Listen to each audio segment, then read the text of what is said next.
नमस्ते गाइस, और आज की फाइट वीडियो को स्टार्ट करते हैं लाइट वेट फाइटर इलिया टोपुरिया से। रिसेंटली इलिया टोपुरिया का इंटरव्यू आता है और ये इंटरव्यू थोड़ा सा वायरल जा चुका है, जहां पर उसने अपने नेक्स्ट ओपोनेंट चार्ल्स ओलिवेरा के बारे में बात की है एंड ऑल्सो इसके साथ इस्लाम महाचेव, अरमान सरूकियन एंड पैडी पिम्बलेट के बारे में भी इलिया टोपुरिया यहां पर बात करता है। और फिर इसी के साथ इलिया टोपुरिया का एक और इंटरव्यू आता है और वहां पर जो उसने इस्लाम के बारे में बात की है वो और भी ज्यादा ब्रूटल की है। तो आज की वीडियो में सारी इंपॉर्टेंट चीजों को देखते हैं जो इलिया टोपुरिया ने रिसेंटली कही है, जहां पर स्टार्ट करते हैं उसी के बारे में जिधर इलिया कहता है कि ये वाला ट्रेनिंग कैंप उसका अभी तक का बेस्ट ट्रेनिंग कैंप रहा है। उसे अपने वेट को लेकर जीरो प्रॉब्लम है और वो पूरी ट्रेनिंग को एंजॉय कर रहा है। पहले ये होता था कि 12 वीक्स बिफोर फाइट उसे अपने न्यूट्रिशन को बहुत ज्यादा स्ट्रिक्ट करना पड़ता था, बट अब वो केस यहां पर नहीं रहा है, जिधर 155 पाउंड्स में वो कंप्लीटली हेल्दी और बहुत ज्यादा स्ट्रॉन्ग फील कर रहा है। अब इसके बाद इलिया टोपुरिया से चार्ल्स ओलिवेरा और इस्लाम महाचेव का कंपैरिजन पूछा जाता है कि उसके ओपिनियन में क्या उसे लगता है कि इस्लाम महाचेव की फाइट एक ज्यादा टफ फाइट रहनी थी as compared to Charles Oliveira. तो यहां पर इलिया टोपुरिया कहता है कि वो इस्लाम महाचेव के साथ फाइट करना चाहता था क्योंकि इस्लाम लाइट वेट का चैंपियन था और वो अपने डिवीजन को डोमिनेट कर रहा था, तो वो डेफिनेटली उसके साथ फाइट करना चाहता था। बट उसी की तरह इस्लाम महाचेव ने भी सोचा कि वो डबल चैंपियन के लिए जाए, तो वो अब इस फाइट की केयर नहीं करता है। और रही दोनों के कंपैरिजन की बात, तो उसे लगता है कि दोनों ही फाइटर्स काफी अच्छे फाइटर्स हैं। चार्ल्स ओलिवेरा को भी अगर हम देखें तो उसके पास सबसे ज्यादा सबमिशंस हैं, वो एक फॉर्मर चैंपियन है, तो उसके ओपिनियन में कंपटीशन लेवल सेम है। अब इलिया टोपुरिया से पूछा जाता है कि चार्ल्स ओलिवेरा अपनी फाइट में बहुत बार ग्राउंड में जाता है, like Dustin Poirier, Justin Gaethje, Michael Chandler, इन तीनों ने चार्ल्स ओलिवेरा को हर्ट तो कर दिया, बट ये फाइटर्स ओलिवेरा को फिनिश नहीं कर पाए और हर बार चार्ल्स ओलिवेरा ने वापस राइज किया है और उन्हें बीट कर दिया था। तो अगर उनकी फाइट में वो कहीं ओलिवेरा को हर्ट कर देता है, उसे ड्रॉप डाउन कर देता है, तो क्या वो फाइट को फिनिश करने के लिए देखेगा या फिर उसके माइंड में यही चलेगा कि बाकी फाइटर्स उसे फिनिश नहीं कर पाए थे।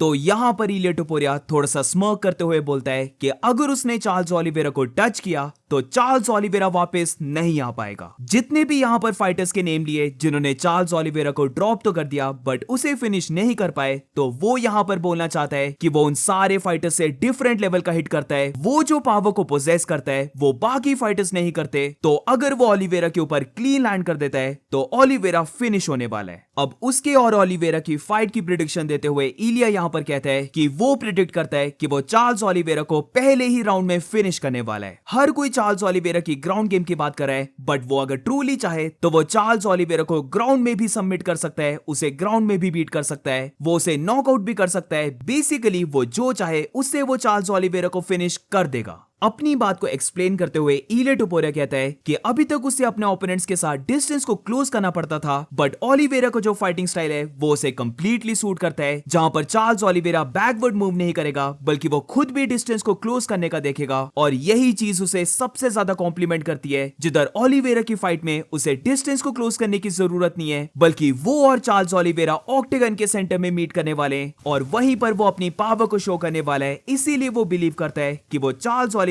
को पहले ही राउंड में फिनिश करने वाला है। अब इसके बाद इलिया टोपुरिया से काफी इंटरेस्टिंग चीज पूछी जाती है, जिधर इलिया से पूछा जाता है कि पहले अलेक्जेंडर वोल्कानोव्स्की फिनिश, उसके बाद मैक्स होलोवे वो भी फिनिश, और अगर वो यहां पर चार्ल्स ओलिवेरा को बीट कर देता है यानी कि उसे फिनिश कर देता है, तो क्या ये हम बोल सकते हैं कि पूरे यूएफसी में बैक टू बैक 3 फाइट्स का सबसे बेस्ट रिकॉर्ड रहेगा ये? तो इलिया तो यहां पर बस यही कहता है कि मे बी ये बेस्ट रिकॉर्ड हो सकता है, वो श्योरली नहीं बोल सकता, बट मेरी ओपिनियन में ये definitely back to back 3 wins का बेस्ट रिकॉर्ड रह सकता है, जहां पर फेदरवेट चैंपियन, बीएमएफ चैंपियन और ये दोनों फेदरवेट के गोट्स हैं। उसके बाद अगर इलिया टोपुरिया लाइटवेट डिवीजन के फॉर्मर चैंपियन चार्ल्स ओलिवेरा को बीट कर देता है, जो आर्ग्यूबली लाइटवेट हिस्ट्री में 3rd या फिर 4th बेस्ट फाइटर है, तो अगर इलिया टोपुरिया ये कर देता है तो डेफिनेटली उसके पास लगातार 3 विंस का बेस्ट रिकॉर्ड रह सकता है। और अभी मेरे माइंड में कोई फाइटर भी ऐसा नहीं आ रहा जिसके लगातार 3 ओपोनेंट्स इतने ज्यादा हाई लेवल के हों और वो तीनों फाइट्स को विन किया हो। और अब मूव करते हैं एक थोड़ी सी फनी मोमेंट पर, जहां पर इलिया टोपुरिया से पूछा जाता है कि वो अपनी हर फाइट में फैन फेवरेट फाइटर्स को ही बीट क्यों कर रहा है। पहले उसने अलेक्जेंडर वोल्कानोव्स्की को बीट किया, फिर मैक्स होलोवे को, और अब वो चार्ल्स ओलिवेरा के साथ फाइट कर रहा है। एंड वी नो कि इन तीनों फाइटर्स के फैन बेस बहुत ज्यादा है, इनको ऑलमोस्ट हर कोई एमएमए फैन बहुत ज्यादा लाइक करता है। तो क्या इलिया टोपुरिया को कभी ये नहीं लगता कि वो फैन फेवरेट फाइटर्स को बीट कर रहा है, और क्या वो खुद ये नहीं सोचता कि वो खुद भी बने एक फैन फेवरेट फाइटर? तो इलिया टोपुरिया यहां पर लाफ करके बोलता है कि यस, वो इन तीनों तीनों फाइटर्स को बहुत ज्यादा रिस्पेक्ट करता है, ये काफी अच्छे पर्सन है, बट जब फाइट की बात आती है तो वो बस अपनी जॉब कर रहा है, उसकी खुद की भी ड्रीम्स हैं एंड डेफिनेटली अगर उसके भी फैंस हुए तो वो भी चाहता है ऐसे फैन बेस को। और अब मूविंग ऑन, तो अब बात करते हैं इलिया टुपुरिया ने क्या कहा है इस्लाम महाचेव के बारे में। तो दोनों इंटरव्यूज को मैं यहाँ पर कंबाइन करने वाला हूँ, जहां पर सबसे पहले तो मैं एक चीज को क्लियर कर देता हूँ, जिधर काफी लोग ये बोलते हैं कि इलिया टुपुरिया तो ट्रैश टॉक करता है, वो डिल्यूजन में जीता है, बट गाइस ये मैं पहले से बोलता आ रहा हूँ कि इलिया टुपुरिया एक काफी स्मार्ट फाइटर है, वो फॉर श्योर ट्रैश टॉक करता है, बट वो एक डिल्यूजनल फाइटर नहीं है। जहां पर जब इलिया टुपुरिया से ये पूछा जाता है कि रिसेंटली अभी डकिंग को लेकर बहुत ज्यादा चला है, लाइक जॉन जोन्स डक कर रहा है टॉम एस्पिनल को,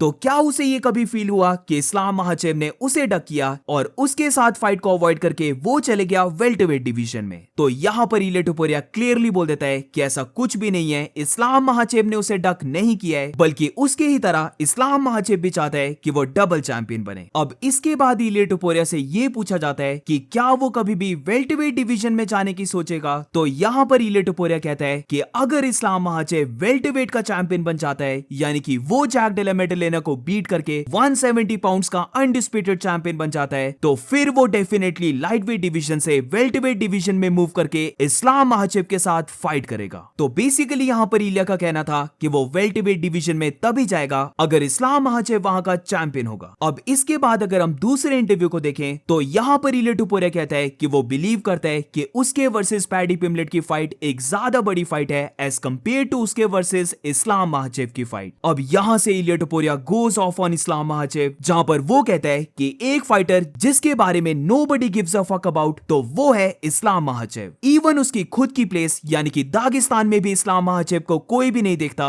बल्कि जब इस्लाम महाचेव की फाइट हो रही होती है तो दागिस्तानी लोग भी सो जाते हैं और उसकी फाइट सुबह उठकर देखते हैं। Even in Dagestan, even in Russia, nobody gives a fuck about Islam, और इस्लाम महाचेव दो वर्ड्स को भी प्रॉपर्ली प्रोनाउंस नहीं कर सकता। तो do let me know in the comments, क्या तुम इलिया टुपुरिया से एग्री करते हो कि उसके वर्सेस पैडी पिम्बलेट की फाइट एक ज्यादा बड़ी फाइट है, यानी कि वो ज्यादा पे पर व्यूज को सेल करेगी, वो ज्यादा अट्रैक्शन को पुल इन करने वाली है, क्या वो ज्यादा बड़ी फाइट है as compared to Iliya टुपुरिया fighting इस्लाम महाचेव? और अब एंड में अगर हम ये देखें कि इलिया टुपुरिया ने क्या बोला है पैडी पिम्बलेट और अरमान सरूकिन के बारे में, तो यहां पर इलिया टुपुरिया कहता है कि यस वो पैडी पिम्बलेट के साथ फाइट करना चाहता है, ये फाइट एक बहुत बड़ी फाइट है, बट इसी के साथ डेफिनेटली पैडी पिम्बलेट को एक और फाइट विन करनी पड़ेगी। और ये सेम केस अरमान सरूकिन का भी है, जहां पर अरमान सरूकिन अपनी फाइट में इंजर्ड हो गया था, तो उसे भी बोला गया है कि उसे एक और फाइट करनी होगी। तो बेसिकली ये दोनों फाइटर्स एक एक फाइट दूर हैं नेक्स्ट टाइटल शॉट के। और अब moving on to the next update, तो अब बात करते हैं इस्लाम महाचेव के बारे में, जहां पर एक काफी छोटा सा अपडेट है। इस्लाम महाचेव बेसिकली ये कहता है कि स्टे ट्यून्ड, उसके रिलेटेड एक काफी बड़ी न्यूज बहुत जल्दी आने वाली है। तो वी नो कि यहां पर कौन सी न्यूज की बात हो रही है, ये definitely welterweight champion Jack Della मेडलेना versus Islam Makhachev की फाइट न्यूज की बात होगी। तो देखते हैं कि ये कब आती है। मे भी ऐसा हो सकता है कि UFC 317 के राउंड या फिर उसके अपकमिंग वीक में ये न्यूज भी आ जाए। और moving on to the next update, तो अब ऐसे फाइटर के बारे में बात करते हैं जिसको लेकर मेजॉरिटी फैंस का ये मानना है कि ये फाइटर व्हाट इफ वाला फाइटर है। तो काफी लोग ये बिलीव करते हैं कि ज़बीट ही है वो व्हाट इफ वाला मेन फाइटर, जिधर अगर उसे हेल्थ इश्यूज नहीं होते, वो अगर फाइटिंग से रिटायरमेंट नहीं लेता, तो वो फेदरवेट का चैंपियन बन सकता था। तो गाइस एक बहुत अर्ली अपडेट है, बट डेफिनेटली अपडेट एक काफी बड़ा अपडेट बन सकता है, जहां पर ज़बीट का जो मैनेजर था यानी कि अली अब्दुल अजीज, वो रिसेंटली ये वाला ट्वीट करता है, जहां पर हम देख सकते हैं कि अली अब्दुल अजीज ने कमिंग सून लिखा हुआ है। तो क्या ये हो सकता है कि ज़बीट UFC में वापस आ रहा है? अगर ज़बीट वापस आ जाता है तो इमेजिन अलेक्जेंडर वर्सेस ज़बीट की फाइट कितनी बड़ी फाइट हो जाएगी। ये डेफिनेटली मोब्सा रिवॉल्व से तो बहुत बड़ी फाइट है। और इसके साथ लास्ट टाइम जब हमने ज़बीट को फाइट करता हुआ देखा था, तो वो था नवंबर के मंथ 2019 में। तो अप्रोक्सीमेटली 6 सालों के बाद ये अपडेट आ रहा है कि मे बी ज़बीट वापस आ सकता है। वो डेफिनेटली अब ट्रेनिंग तो करने लग पड़ा है, मैंने उसके 1-2 पोस्ट को देखा था, बट क्या वो उतने लेवल की ट्रेनिंग कर रहा है कि वो वापस आएगा? Who knows. यहाँ पर वैसे भी अली अब्दुल अजीज ने ट्वीट किया है, जिसका मैं कभी भी भरोसा नहीं करूंगा। तो देखते हैं क्या होता है, बट अगर ज़बीट वापस आ जाता है तो ये डेफिनेटली बहुत बड़ी बात होगी। और अब moving on to the next update, तो एक छोटा सा रिमाइंडर कि आज रात 9:30 बजे से स्टार्ट होने वाला है UFC फाइट नाइट का कार्ड, जहां जहां पर प्रीलिम कार्ड है 9:30 बजे से